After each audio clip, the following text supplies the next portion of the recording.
Hoy en Más de lo que ves vamos a conocer a Desiree Vila. Es una mujer, una atleta paralímpica. Tenemos muchas ganas además de saber qué prótesis va a traer hoy, porque eso dice mucho de lo que espera de la conversación. Bienvenida, Desiree Vila, bienvenida a este Más de lo que ves. A ver, mujer, atleta paralímpica, pero eres más de lo que vemos, así que ¿cómo te defines tú? Cuando te presentas, ¿qué dices de ti? Bueno, pues para mí es un placer estar aquí, salir un poco de mi zona de confort, y yo soy deportista, o sea, esa es como mi esencia, porque además creo que a lo largo de mi historia siempre ha sido lo que ha marcado los momentos decisivos y creo que un poco de lo que venimos a hablar hoy.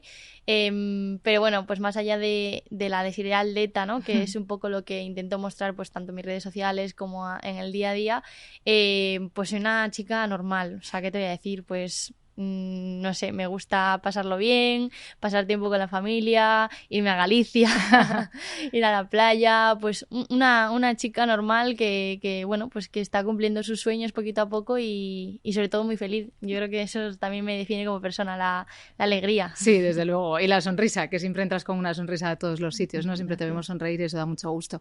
Oye, yo tenía mucha curiosidad por conocerte y tenía mucha curiosidad, y lo he hecho desde que has entrado, en mirar qué prótesis llevabas hoy, porque sé que eliges la prótesis que llevas en función de lo que vas a hacer ese día, de quizá cómo tú te levantas, y he dicho, a ver qué prótesis trae hoy, porque eso también nos va a decir un poco a nosotros en qué plan vienes, decir qué has traído. Color salmón, que además me han hecho el maquillaje a juego sin enterarse, pero sí que es verdad que la voy combinando, sobre todo también por la temporada. Ah, vale. Entonces, cuando me aburro ya mucho de un color, pues cambio a otro, luego depende del outfit, que yo soy muy presumida. Y esta está bastante nuevecita, pero normalmente las tengo hechas un desastre porque encima yo no paro, o sea, hago cualquier tipo de deporte, o sea, la rasco, bueno, soy un poco un desastre, pero bueno, está para usarla. Hombre, pero esta es preciosa y además tiene purpurina, está perfecta. Sí. Desiree, ahora tienes 25 años, pero todo esto que te ocurrió pasó cuando tenías 16, ahí es cuando ocurrió el accidente, ocurrió la negligencia, cuando nació Muñín. No sé cuál es tu relación con el tiempo, no sé si piensas que ha pasado mucho tiempo, si crees que esto fue antes de ayer. Me parece que fue hace muy poco y realmente ya hace 9 años, claro. O sea, casi una década. Pero para mí también es verdad que ya pienso en mi vida como si siempre hubiese sido así. O sea, no comparo a la Desi de 2 piernas con la Desi de una prótesis. O sea, realmente siento como que siempre he llevado esta vida. Y creo que en parte ha sido porque me adapté como muy rápido. Me tocó pues crecer rápido, ¿no? Y también yo quería pues que esa situación no frenase mi día a día, no frenase pues mis amistades, mis objetivos que tenía. Entonces, de alguna forma, pues también me hizo como casi sin pensarlo, seguir adelante. Y entonces ahora, echando la vista atrás, digo, jolín, han pasado muchas cosas desde aquel día. He cambiado mucho, he crecido mucho, evidentemente, pero para mí sigo siendo la misma, o sea, no hay grandes diferencias con la Desi de 15, 16 años. Y no estás continuamente pensando en eso. Quiero decir, no haces esa separación que nos estás diciendo entre el antes, el ahora, porque es verdad que para quien no lo sepa, tu historia es que todo esto viene porque tú eres una niña deportista, desde siempre hacías gimnasia acrobática, tuviste una caída, una lesión, todo esto, bueno, derivó en una negligencia médica, un montón de complicaciones y por eso la amputación de la pierna. Pero sé que celebras el 4 de marzo, sé que tienes en la cabeza el nacimiento de Muñín, pero no sé hasta qué punto lo piensas o en tu día a día, como dices tú, ya eso forma parte y ya está, se queda ahí. Yo creo que lo normal, o sea, creo que por una parte, si lo piensas mucho, no lo has superado y al mismo tiempo, si nunca te paras a pensar o, por ejemplo, pues si no tienes como las fechas importantes en tu cabeza, pues igual también es que no has aceptado ese trauma, ¿no? Entonces yo creo que, pues lo normal, oye, pues no me supone... Para mí no es duro hablar de esa experiencia porque creo que la tengo aceptada y asimilada, pero al mismo tiempo, pues evidentemente no es algo que me guste pues estar hablando todos los días. Entonces sí que quizás antes lo llevaba peor porque es verdad que cuando a ti te pasa algo así, que además fue muy mediático en Galicia, en mi zona, pues parece que ya te etiquetan como la niña a la que le amputaron la pierna. Y a mí me molestaba mucho porque yo... Pues como habías dicho, pues había sido gimnasta de élite, había competido en internacionales, campeona de España, campeona gallega, fui a un mundial en 2014 y yo nunca salí en los medios de comunicación por eso, por mis logros deportivos. Entonces, pues ahora sí que es verdad que ya lo gestiono de una manera diferente porque ahora pues soy deportista paralímpica, o sea, es un poco como mi imagen. Entonces es lo que me define como persona, no el hecho de que tenga una discapacidad, porque al final eso no es mérito mío. O sea, realmente yo no, o sea, es lo que todo me lo tocó. Demás, sí, claro, eso es así. Es lo que me tocó vivir. Entonces, bueno, yo creo que es el balance un poco de no hay que olvidar las cosas que pasaron porque forman parte de tu historia, pero también hay que seguir, ¿no? Y enfocarse también en el presente, que es lo importante. Y en aquel momento, con 16 años, entiendo que la red es algo fundamental para todos, especialmente cuando te ocurre algo así, Sí. tu familia, tus amigos. Pero no sé si llega un momento, que esto ocurre mucho a las personas a las que, bueno, pues a las que le pasa algo, que son afectados por un accidente, por algún drama. A veces tienes que ser tú la que consuela a los otros. A veces tienes que ser tú la que... A lo mejor tú has tenido que hacer una gran labor con tus padres, con tu hermana que es un poco más pequeña que tú, con tu abuela, a la que creo que le costó un poco entender que vinieras hoy así con esta falda y la prótesis a la vista. Cuéntanos. Sí, como que tienes que dar muchas explicaciones por todo lo que haces. El tema del físico para mí fue lo que más me costó aceptar por la edad. Hombre, en plena yo, adolescencia. Claro, 16 años. era una adolescente además de las típicas de... Te sale un grano y es un drama, te cortan el pelo de más y es un drama, entonces claro, imagínate. Hombre, que no te corten ese pelo, ¿eh? Claro, entonces de repente mirarte al espejo sin una pierna y sobre todo yo creo que hemos avanzado mucho en estos últimos 10 años porque antes no se veían personas con discapacidad en la televisión, en los medios de comunicación, en las redes sociales. Entonces, las redes sociales, por ejemplo, yo creo que hacen mucho daño dependiendo de cómo las utilicemos, pero también nos hayan ayudado a avanzar mucho, a que los cuerpos que no son normativos pues aparezcan y se conozcan. Sí, entonces, ¿qué pasa con esa aceptación? Que cuando yo ya me atreví a enseñar la prótesis, pues por ejemplo mi abuela me decía que era mejor que la escondiera porque las mujeres tenemos que ser discretas. Y sí que es verdad que también no tanto dar explicaciones, pero sí como explicar mi punto de vista en el sentido de, abuela, yo me he criado en un momento en el que el tener una prótesis no es algo malo, que entiendo tu punto de vista porque entiendo que tu educación haya sido distinta, pero tienes que ayudarme a aceptarlo y acompañarme en ese proceso y en esa evolución, ¿no?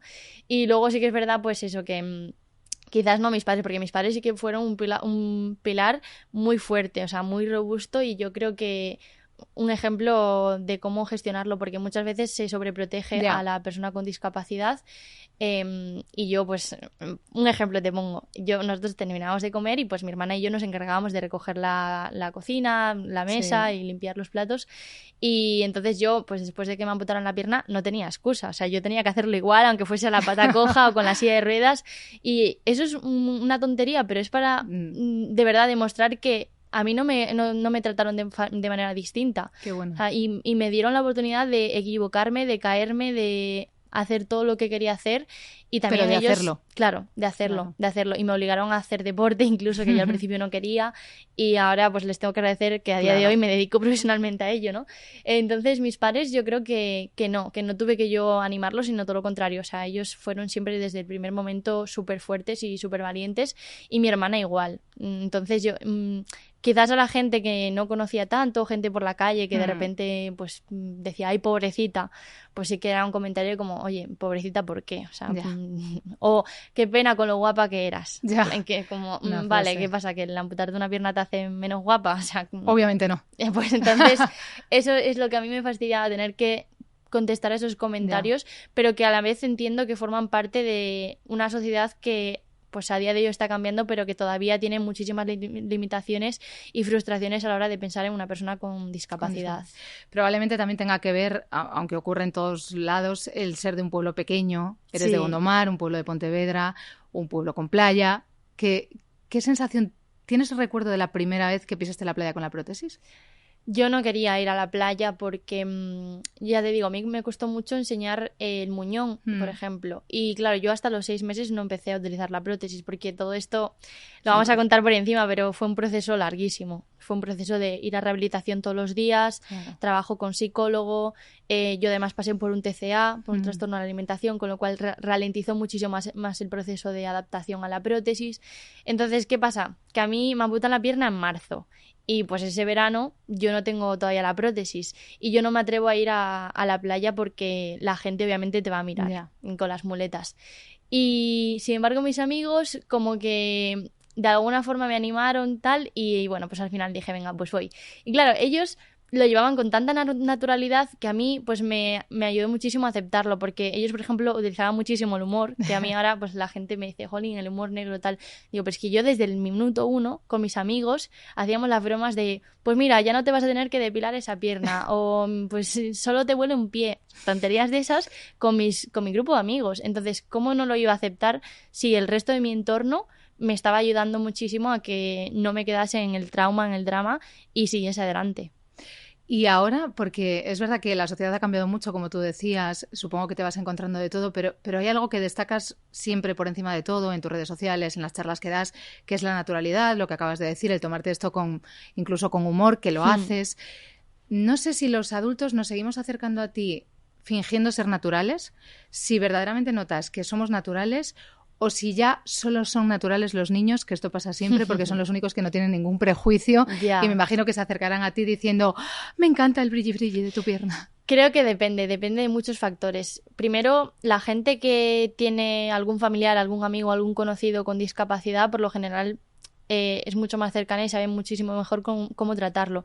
El problema siempre es el desconocimiento. O sea, la gente que no sabe cómo tratarlo, pues muchas veces mete más la pata porque de repente pues hace comentarios que no, o tienen miedo y entonces por eso se quedan atrás, ¿no? Que claro, porque a veces ocurre con mucho esto que no quieres mirar, pero miras y te colocas en una posición ahí un poco como que se nota que estás incómodo y supongo que tú lo percibes muy rápido eso. Sí, a mí, por ejemplo, me pasa mucho que a veces me dicen, oye, espero que no sea indiscreto, pero me gusta mucho tu prótesis. Yo, jolín, ¿por qué va a ser indiscreto? O sea, a cualquier persona le gusta que le haga un halago y pues a mí igual que si a ti te dicen, oye, pues me encanta tu falda o tu peinado, pues te quedas contenta y ya te hacen el día, pues a mí que me digan eso sobre la prótesis me parece bonito, pero hay gente que piensa como que es mal educado porque la prótesis es algo malo, porque tal, porque... Entonces yo creo que siempre ante el desconocimiento lo más sencillo es preguntar. Y eso es lo que hacen los niños. Y por eso los niños son tan espabilados, porque cuando no saben algo preguntan. Jolín, y preguntar siempre que sea desde el respeto, que yo creo que es la base para todo, porque a todos nos gusta que nos traten con respeto. Preguntar no es malo, porque demuestra también las ganas de aprender, que yo creo que eso es lo que genera el aprendizaje, ¿no? Entonces, para mí, pues eso, si no sabes cómo tratar a una persona con discapacidad, partiendo de la base del respeto, pregunta. Oye, ¿te puedo ayudar en esto? Oye, ¿cómo haces? Curiosidad sobre cómo funciona la prótesis, que mucha gente no sabe que se carga o que se puede quiero conectar. Preguntarte yo, ya que nos dejas preguntarte. Quiero saber cómo funciona. Creo que tienes una aplicación en el móvil. Sí. Creo que depende también, ya no solo de lo que decíamos al comienzo, de lo que te apetezca ponerte hoy, sino de lo que vayas a hacer. Hay una prótesis determinada para hacer deporte, otra para pasear. Incluso tiene modos, ¿no? Sí, la prótesis. Cuéntanos esto. Bueno, a mí esto es que me parece brutal y sobre todo... Yo, pues eso, todavía me quedan muchos años de vida, entonces yo pienso, ¿cómo va a evolucionar esto? O sea, la cantidad de cosas que se podrán hacer con las prótesis, porque a día de hoy, bueno, se puede conectar por Bluetooth al móvil a una aplicación y sabe la batería que te queda, porque yo no tengo rodilla, mi rodilla es electrónica, entonces esta rodilla necesita pues de batería para funcionar.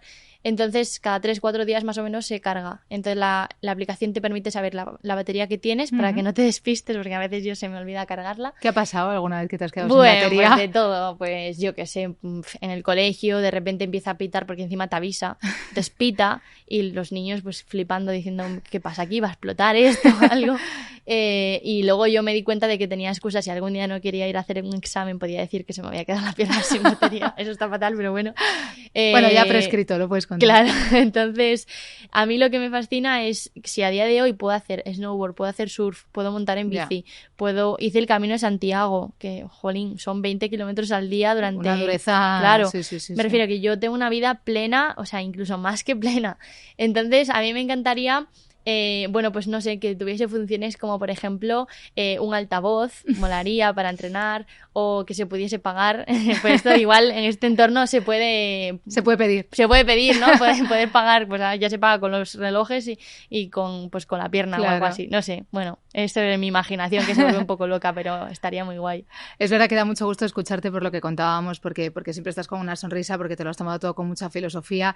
Hay muchas palabras que se repiten cuando uno se acerca a tu historia. Muchas empiezan por que es resistencia, resiliencia, reinventarse, pero es verdad que yo creo que de todo esto, verdaderamente tu historia lo que tiene como trama fundamental es la capacidad de adaptación. Te has sabido adaptar a lo que te ha ido pasando Y de hecho has pasado de un deporte al otro, porque tú eres gimnasta acrobática y ahora haces algo que no tiene nada que ver. ¿Cómo es tu mundo, tu relación con el deporte? ¿Cómo funcionas ahora? Pues en realidad la base no ha cambiado. La base es que yo antes entrenaba todos los días, competía a nivel internacional, tenía muy claros mis objetivos y en ese sentido pues era muy disciplinada pues también con los estudios porque era importante aprobar todas para ir a las competiciones. Y ahora es igual, pero tengo la suerte de que me dedico a ello profesionalmente. Es decir, que de mi pasión, de lo que empezó siendo pues una actividad extraescolar, pues he hecho mi trabajo. Claro. Y para mí eso es un privilegio. Al final sí que fue complicado cambiar de deporte porque además la gimnasia prima mucho la flexibilidad y en el atletismo al contrario, o sea, por ejemplo, la espalda que yo la tenía muy flexible para el atletismo pues es un punto en contra. Sin embargo, el entrenar todos los días, el cuidar de tu cuerpo, esa presión que tú tienes que aprender a gestionar, todo eso yo ya lo tenía trabajado. Claro. Entonces, ahí sí que tengo mucho ganado y por eso yo creo que la evolución, el cambio lo he hecho tan rápido que hay gente que le sorprende que en mi segundo año en atletismo yo ya estaba compitiendo. Pero claro, teniendo en cuenta un poco mi historial, de dónde vengo, pues yo creo que es más fácil de entender. No es como que a una persona de 16 años de repente no ha hecho deporte en su vida y le pones a... Claro, entonces yo creo que tenía mucho ganado y sobre todo que a mí el deporte me salvó. Entonces para mí, o sea, poder volver a dedicarme en este caso al atletismo, me hizo aceptar mi discapacidad, me hizo volver a tener esa motivación. Todos nos movemos por motivación. Total. O sea, una persona que pierde la ilusión por hacer cosas, pues por lo general pues entra en una depresión y yo al final es lo que tenía que evitar. O sea, tenía que evitar estar constantemente pensando en las partes malas de lo que me había pasado, que obviamente eran muchas, y tenía que enfocarme en seguir adelante. ¿Y cómo iba a seguir adelante? Pues haciendo lo que más me gusta, que es pues practicar deporte. Y esto te ha permitido ser, como decíamos al principio, atleta paralímpica, te ha permitido, ahora mismo estamos con un pie en Japón y con uno en París. Sí, pues mira, yo decías lo de que mi historia se basa en cómo afrontar los cambios. Para mí los cambios son oportunidades, incluso los cambios que de primeras pues puedes decir, jolín, qué mala suerte. Pues mira, en mi caso la gimnasia acrobática no es deporte olímpico, yo nunca hubiese ido a unos Juegos Olímpicos. Claro. A día de hoy aún no es deporte olímpico y espero que algún día cambie esto. Entonces mis mayores retos en la gimnasia era pues un mundial, un europeo, pero claro, no tenía ese gran evento que para cualquier deportista pues es una pasada. Es lo más. Y entonces llego al atletismo, llego al salto de longitud, empiezo a competir, veo que se me da bien y yo vi los Juegos de Río, todavía estaba aprendiendo a caminar, o sea, los vi desde la televisión y me quedé impactada con el equipo paralímpico. Yo hasta ese momento nunca había visto nada sobre el deporte paralímpico porque, bueno, por desgracia todavía no se conoce tanto. Y entonces de repente yo veo los Juegos de Río en la televisión y digo, yo tengo que estar ahí. O sea, y voy a hacer lo que tenga que hacer para estar ahí. Claro, lo que pasa en Tokio es que en el 2020 pues llegó una pandemia mundial, con la que nadie contaba. Y todo pasa por algo, porque yo en febrero del 2020 me hice un esguince en el izquierdo, evidentemente, eso tengo 50% de oportunidad de lesión, mira, otra ventaja. Y me lesioné, y ahí pues se iba al garete mi sueño, porque claro, ya me perdía el preolímpico, el clasificatorio, no tenía posibilidad de competir en Tokio. Entonces tuve la suerte, entre comillas, de que se aplazaron un año por el COVID, y al final pude ir. Entonces, todos los cambios son oportunidades, incluso los que de primeras parecen complicados, negativos, se puede sacar algo positivo. Y el trabajo en equipo, porque es verdad que has contado muchas veces que en el deporte paralímpico también, en todos los deportes, ¿no? Es muy importante el equipo, los compañeros, pero quizá en vuestra situación más, porque supongo que ahí has llegado del deporte que hacías antes, de tus compañeros de antes, y has encontrado también a gente como tú que te apoya, que te entiende, que te comprende. Entiendo que entre vosotros la relación es, si cabe, todavía más fuerte que entre deportistas, ¿no? Sí. Bueno, el trabajo en equipo yo creo que se puede plasmar en cualquier sector. Sí. Y seguramente tú en lo tuyo pues tienes un equipo detrás, tu familia, tus compañeros, todo el equipo que hay aquí que no se ve en cámara. Y en el deporte, por supuesto que también. Incluso en el deporte individual, porque el salto longitud al final soy yo la que salta solo y parece que cuando gano una medalla soy yo la que lo gana. Pero lo que no se ve es que hay un montón de profesionales detrás haciendo que yo pueda llegar al día de la competición en mi mejor forma física. Mi entrenador, pues yo le veo más que a mi familia, o sea, con eso te digo todo. O sea, al final él es un poco el director de orquesta, el que gestiona bueno, pues toda la logística, que no es poca. Luego tengo mi ortopeda, porque la prótesis que utilizo para correr es diferente a la de caminar y es de fibra de carbono, es una ballesta, necesita que esté perfectamente alineada, que no se rompa, que claro, eso sí que va funcione, medido, ¿no? sí, perfectamente. Es un poco como en la Fórmula 1 los coches, o sea, sí, todo depende del coche. El piloto obviamente también tiene un papel fundamental, pero en mi caso pues la prótesis tiene que funcionar perfectamente. Luego los fisios, claro, piensa que una persona con una sola pierna, al final el impacto que esa pierna recibe es el doble que el de un atleta convencional. Entonces yo he tenido pues también muchos problemas pues de lesiones. Ahora tengo una lesión crónica en el Aquiles. Mi pie de Aquiles es mi pie izquierdo. O sea, literalmente mi pierna buena es la prótesis, porque esa es la que no se rompe, ni se lesiona, ni nada. Entonces, al final es mucha gente que está detrás. Mis compañeros de entrenamiento, mi familia también, por supuesto, apoyándome desde casa, que me paga las competiciones a animarme. Entonces, y también todas las personas que se han cruzado en mi camino a lo largo de mi pequeña historia, incluso los entrenadores que tuve en gimnasia, que fueron los primeros que me enseñaron un poco como el respeto que hay que tener al deporte, la disciplina, el día a día, el cómo cuidarse, la alimentación, todo eso. Entonces, al final, el hecho de que yo llegue a París y pues pueda tener un resultado mejor o peor, depende de tantísimas cosas que es difícil de explicar, porque son muchas personas, muchos factores que determinan pues que un deportista pueda llegar a tener éxito. Y tantos minutos empleados en eso para, esto lo has contado tú alguna vez, tanto entrenamiento, tanta gente detrás, tanto esfuerzo y de repente 6 saltos que se pasan así. Pero y de todas formas yo soy afortunada porque 6 saltos, o sea, son realmente 3 más 3. 3 si pasas a la mejora, otros 3. Pero, por ejemplo, en 100 metros lisos es una oportunidad. O sea, y entonces, y ahí, o por ejemplo, cuando hacía gimnasia, pues también muchísimo entrenamiento para 2 minutos de ejercicio. Claro. Pero esa es la gracia del deporte y también la dificultad, que al final es muchísimo entrenamiento. Yo ahora llevo entrenando, pues, esta temporada voy a hacer 12 meses de entrenamiento, sin descanso, sin vacaciones. 12 meses de entrenamiento para, pues como bien dices, 3 saltos. Es una barbaridad pensarlo así, pero bueno, pues es la locura que nos apasiona. Lo mejor de esto es pensar que llevas 12 meses entrenando sin parar y todo lo que haces además. O sea, porque además de estar en charlas como esta, tú das charlas, además te has convertido en un referente, además de eso estás estudiando relaciones internacionales, italiano, chino. ¿De dónde sacas tanto tiempo? Bueno, en la universidad te dirán que ni me conocen porque llevo sin pasar por ahí. Pero a veces no hay que ir, hay que estudiar solo, ¿no? Y presentarse. Porque yo soy un culo inquieto, entonces yo... Desde niña, además. Desde niña. Y también creo que un deportista tiene que... O sea, nosotros a los 35 años ya somos mayores para el deporte, por lo general en atletismo. Entonces, al final también tienes que hacer muchas cosas comprimidas en poco tiempo y sobre todo aprovechar el tirón, como se dice así, ¿no? Porque pues un año de juegos, obviamente el punto de mira está en los deportistas.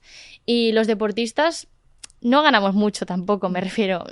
Si eres medallista, pues quizás sí, pero yo que soy quinta del mundo, te puedo decir que mi beca mensual no me da ni para pagar, ya no te digo el alquiler porque obviamente no. Entonces, ¿qué pasa? Que al final también nosotros tenemos que buscar otras posibilidades, ¿no? Y en este caso, pues a mí me apasionan las redes sociales, creo que también hay mucho por hacer en cuanto a divulgación del mundo de la discapacidad y luego, pues, que si las cámaras, que si los podcasts, o sea, me apasiona todo este mundo de la comunicación. Por un lado es una oportunidad y por otro una necesidad para poder seguir dedicándome al deporte. Entonces, bueno, pues hay deportes donde sí que quizás puedes dedicarte 100% a entrenar, pero en el atletismo es complicado. Y si además le pones el hándicap de que es un deporte paralímpico, que todavía estamos un pasito por detrás, pues más complicado aún. Aún así, para no sonar pesimista, quiero decir que también es verdad que España es uno de los países donde más se apuesta por el deporte y también se ve eso en los resultados.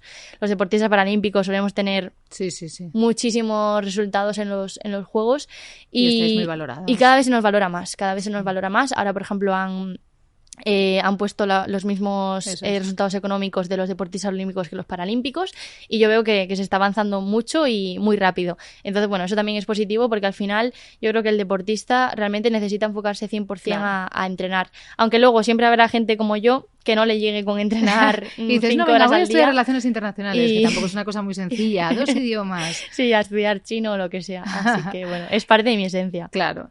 Oye, ¿y cuando te queda un ratito libre? O sea, cuando no estás entrenando, cuando no estás estudiando, cuando no estás estudiando un idioma, ¿qué te gusta hacer? Pues me gusta mucho leer, me gusta mucho también escuchar podcasts. Ahora estoy, bueno, con uno de geopolítica, que tampoco es muy interesante. No, es muy interesante. Y de hecho, para el mundo en el que estamos viviendo, todos deberíamos escuchar y leer mucho sobre geopolítica porque entenderíamos muchas cosas. Pues sí, y bueno, ir de compras, viajar, cuando siempre que me voy de vacaciones, yo aparte soy de las que no me puedo ir a un destino y estar allí una semana. Ya. O sea, a mí ese plan de playa una semana entera, no. O sea, yo tengo que subir una montaña, esquiar, bucear, o sea, todo lo que pueda hacer lo hago. Entonces, no sabría decirte, porque bueno, en mi día a día no tengo mucho tiempo libre, pero bueno, luego al final soy una persona normal, o sea, que lee, también ve TikToks, o sea, me refiero, pues sí, lo de todo el tiempo. mundo, sí. Oye, hablábamos antes de los referentes, porque a ti esto te ocurrió con 16 años. En aquella época no había los referentes que hay ahora. Sí. Y tú has dado la vuelta entera porque tú te has convertido en un referente, ¿no? En esas charlas que das en institutos, a través de tus redes sociales, la naturalidad, insisto, con la que expresas esto, con la que hablas, la capacidad que tienes de comunicación, que te gusta porque además se te da muy bien. Gracias.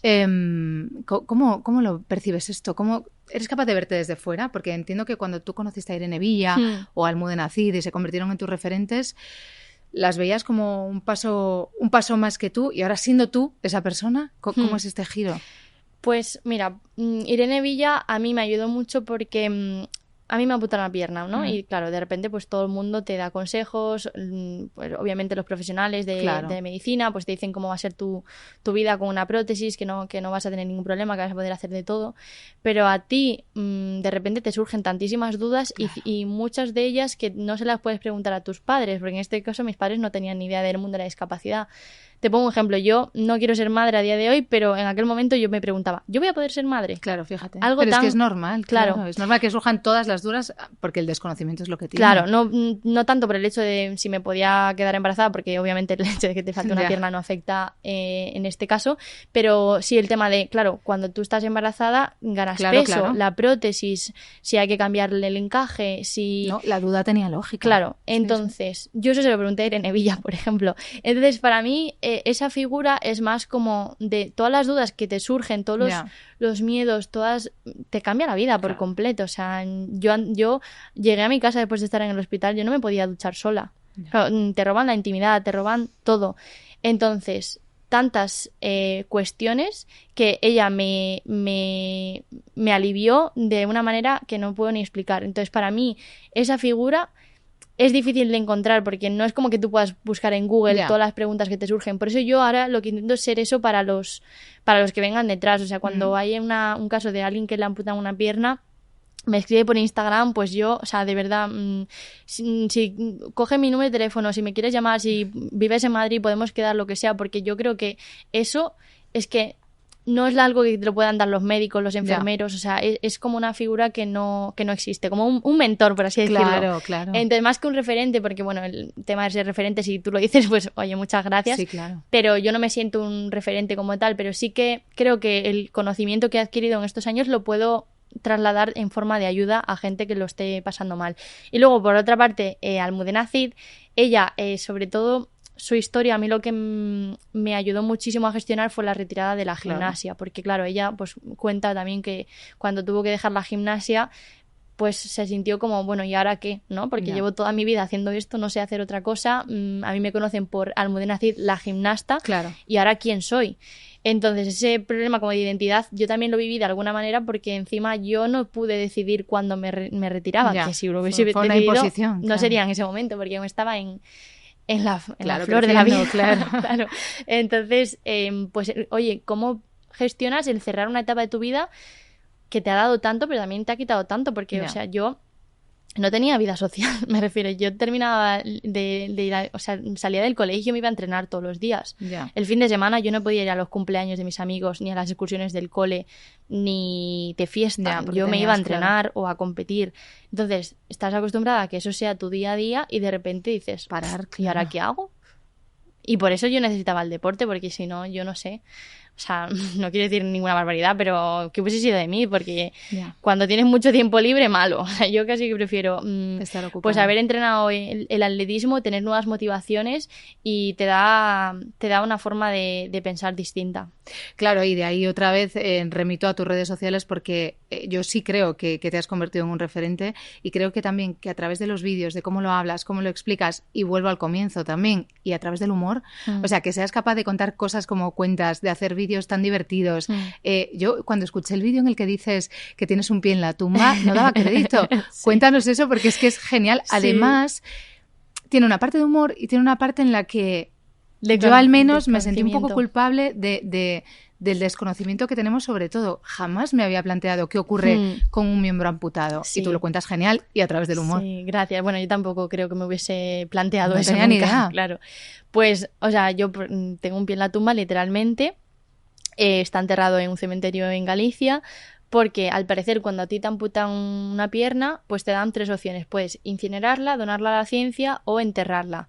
Claro, yo no pude decidir, primero porque era menor y segundo porque estaba en la UCI más para allá que para acá. Entonces, partiendo de esa base, mis padres decidieron y lo decidido está perfectamente decidido. Que luego mucha gente en las redes sociales, ay, ¿por qué no la donaron? Bueno, mi pierna estaba destrozada, claro, o sea, ya no servía para mucho, sinceramente. Entonces, pues ahí está en el cementerio. Bueno, aparte que si hay 3 opciones, pues cada uno elige la suya, claro, y ya está. Y es súper válido y súper respetable.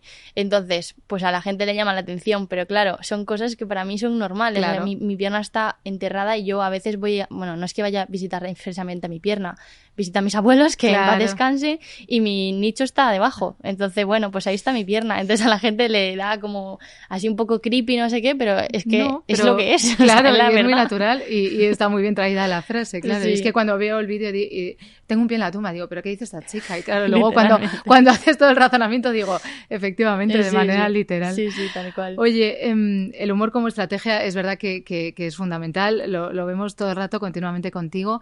Luego también ocurre una cosa con los deportistas y con los deportistas paralímpicos, que es que todos tenemos, aparte de mucho desconocimiento, muchos mitos, muchas creencias. Pensamos, pues eso, claro, te preguntaba antes que qué haces en tu tiempo libre, porque tenemos la sensación desde fuera que no tenéis tiempo libre, que no podéis hacer un montón de cosas, que vivís ahí como en una especie de burbuja. ¿Qué mitos o qué creencias tú dirías, oye, por favor, dejad de pensar en esto ya, que no es verdad?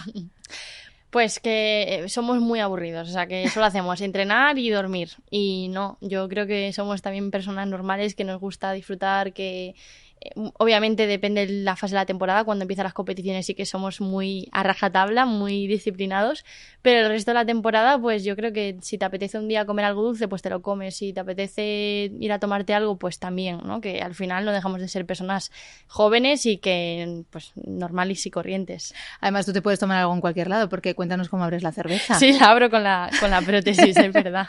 Así que os podéis tomar una cerveza, ¿no? Claro. Vale. ¿Y qué mito o qué creencia tienes que dices, no, venga, eso lo pensáis de los deportistas, pero eso es verdad? Yo creo que el tema de la personalidad, de que somos, bueno, primero un poco egoístas, porque al final es como nuestro objetivo y da igual el resto, o sea, da igual lo que pase a mi alrededor, yo estoy centrado en lo mío y punto.